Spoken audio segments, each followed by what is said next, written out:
Hey y'all, so I just recently turned 30, right? At the end of last year. And one of the things I love is I saw a quote yesterday that said, 30 is still young, but it's too grown to be acting certain ways. Something like that, right? And I was like, dang, they ain't lying, because we still young, but if you still doing this, you still doing that, you still being childish, I'm gonna be looking at you kind of sideways, because we too old for that.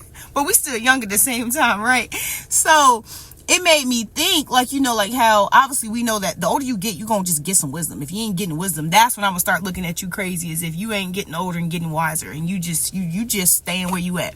But the thing is that I love about Solomon is Solomon could ask God for anything. But this dude asked God for wisdom.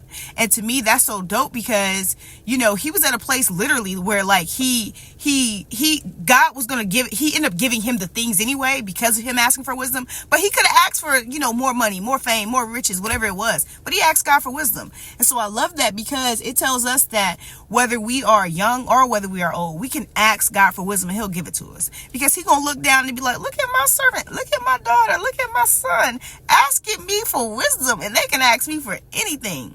And they out here asking for wisdom. So I love that, because we can get wisdom from, we can ask God for wisdom for our finances. We can ask God for wisdom, on our job. We can ask God for wisdom, dealing with our kids or our relationship or whatever it is, or ask God for wisdom just pertaining to reading the word of God. So I love that, because oftentimes that's not the thing that we're thinking about, but that's the thing that really matters.